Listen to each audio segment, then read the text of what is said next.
Friends, welcome back to my channel. जय श्री कृष्णा। श्री भगवान ने कहा, जो मनुष्य बिना किसी फल की इच्छा से अपना कर्तव्य समझकर कार्य करता है वही सन्यासी है और वही योगी है। ना तो अग्नि को त्यागने वाला ही सन्यासी होता है और ना ही कार्यों को करने वाला ही योगी होता है। पांडुपुत्र, जिसे सन्यास कहते हैं उसे ही तू ब्रह्म से मिलन करने वाला समझ, क्योंकि इंद्रिय सुख, शरीर के सुख की इच्छा का त्याग किए बिना कभी भी कोई मनुष्य परमात्मा को प्राप्त नहीं हो सकता है। मन को वश में करने की इच्छा वाले मनुष्य को योग की प्राप्ति के लिए कर्म कारण होता है और योग को प्राप्त होते होते सभी सांसारिक इच्छाओं का अभाव हो जाना ही कारण होता है। जब मनुष्य सभी सांसारिक इच्छाओं का त्याग करके ना तो शारीरिक सुख के लिए कार्य करता है और ना ही फल की इच्छा से कार्य में प्रवृत्त होता है, उस समय वह मनुष्य योग में स्थित कहलाता है। मनुष्य को चाहिए कि वह अपने मन के द्वारा अपना जन्म मृत्यु रूपी बंधन से उद्धार करने का प्रयत्न करे और अपने को निम्न योनि में ना गिरने दे, क्योंकि यह मन ही जीवात्मा का मित्र और यही जीवात्मा का शत्रु भी। जो मनुष्य मन को वश में कर लेता है उसका वह मन ही परम मित्र बन जाता है, लेकिन जो मनुष्य मन को वश में नहीं कर पाता उसके लिए वह मन ही शत्रु बन जाता है। जिसने मन को वश में कर लिया उसको परम शांति स्वरूप परमात्मा पूर्ण रूप से प्राप्त हो जाता है। उस मनुष्य के लिए सर्दी गर्मी, सुख दुख, मान अपमान एक समान हो जाता है। ऐसा मनुष्य स्थिर चित्त वाला और इंद्रियों को वश में करके परमात्मा के ज्ञान द्वारा परमात्मा को प्राप्त करने के पूर्ण संतुष्ट हो जाता है। ऐसे परमात्मा को प्राप्त हुए मनुष्य के लिए मिट्टी, पत्थर और सोना एक समान है। ऐसा मनुष्य स्वभाव से सभी का हित चाहने वाले, मित्रों और शत्रुओं में तटस्थ और मध्यस्थों में, शुभ चिंतकों और ईर्षालुओं में, पुण्य आत्माओं और पापात्माओं में भी एक समान भाव रखने वाला होता है।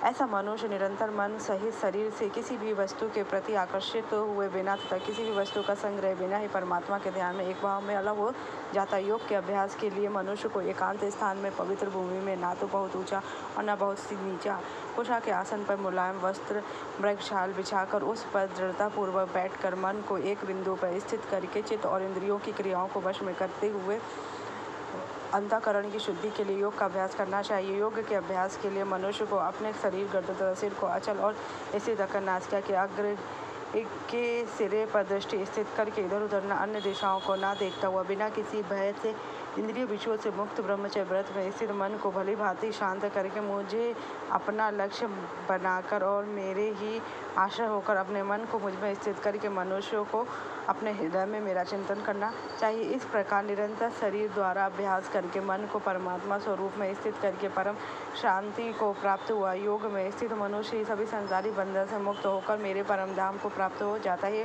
मनुष्य योग में स्थित अर्जुन, योग में स्थित मनुष्य को ना तो अधिक भोजन करना चाहिए, ना ही कम भोजन करना चाहिए, ना अधिक सोना चाहिए, ना अधिक सदा जागते रहना चाहिए। नियमित भोजन करने वाला, नियमित चलने वाला, नियमित जीवन निर्वाह के लिए कार्य करने वाला, नियमित सोने वाला योग में स्थित मनुष्य सभी सांसारिक कष्टों से मुक्त हो जाता है। योग में स्थित मनुष्य का योग के अभ्यास द्वारा विशेष रूप से मन जब आत्मा में स्थित परमात्मा में ही विलीन हो जाता है, तब वह सभी प्रकार की सांसारिक इच्छाओं से मुक्त होकर उस परम पूर्ण रूप योग में स्थित कहा जाता है। उदाहरण के लिए, जिससे प्रकार बिना हवा वाले स्थान में दीपक की लौ इधर उधर हुए स्थिर रहती है, उसी प्रकार योग में स्थित मनुष्य का मन भी निरंतर आत्मा में स्थित परमात्मा में स्थित रहता है। योग के अभ्यास के द्वारा जिस अवस्था में सभी प्रकार के मानसिक गतिविधियां रुक जाती, उस अवस्था में समाधि में मनुष्य अपनी ही आत्मा में परमात्मा को साक्षात्कार करके अपनी ही आत्मा में ही पूर्ण संतुष्ट रहता है।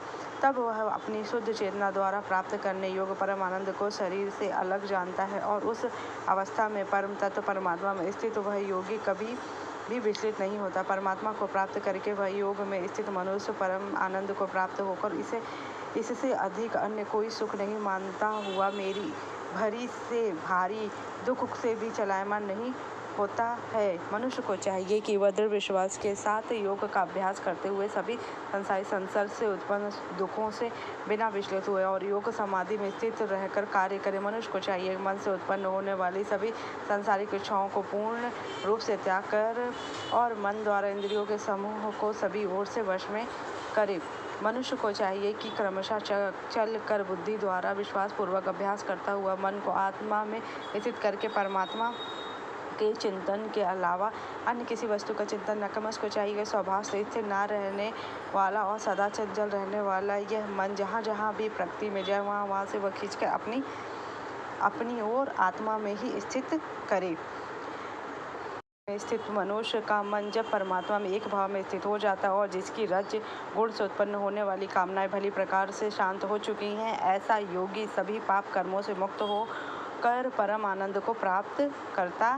प्रकार योग में स्थित मनुष्य निरंतर योग अभ्यास द्वारा सभी प्रकार के पापों से मुक्त होकर सुखपूर्वक परब्रह्म से एक ही भाव में स्थित रहकर दिव्य सुखपूर्वक परब्रह्म में एक ही भाव में स्थित रहकर दिव्य प्रेम स्वरूप परम आनंद को प्राप्त करता है।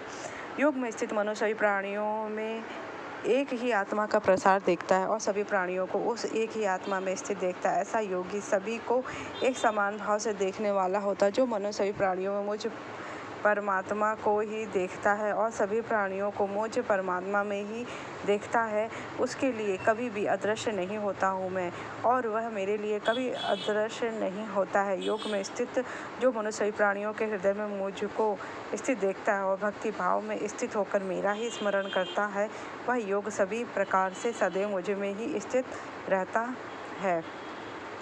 हे अर्जुन, योग में स्थित जो मनुष्य अपने ही समान सभी प्राणियों को देखता है, वह सभी प्राणियों के सुख और दुख को भी एक समान रूप देखता है।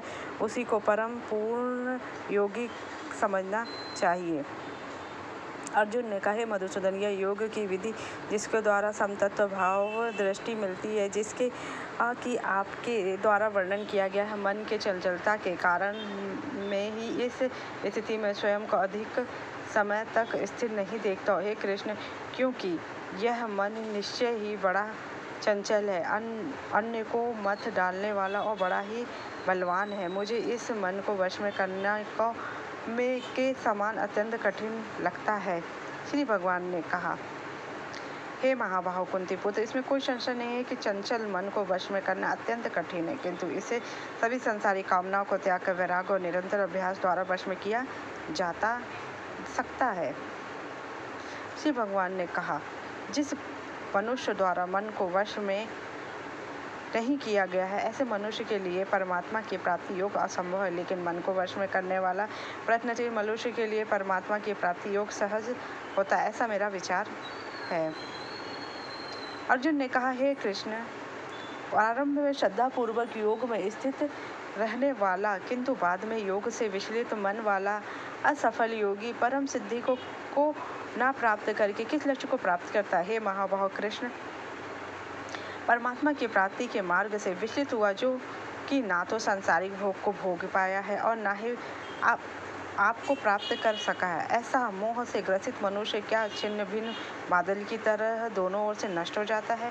हे श्री कृष्ण, मैं आपसे प्रार्थना करता हूँ कि मेरे इस संशय को संपूर्ण रूप से केवल आप ही दूर कर सकते हैं, क्योंकि आपके अतिरिक्त अन्य कोई इस संशय को दूर करने वाला मिलना संभव नहीं है। श्री कृष्ण ने कहा, हे प्रथापुत्र, उस असफल योगी का ना तो इस जन्म में और ना अगले जन्म में ही विनाश होता है, क्योंकि हे प्रिय मित्र, परम कल्याणकारी नियत कर्म करने वाला कभी भी दुर्गति को प्राप्त नहीं होता है।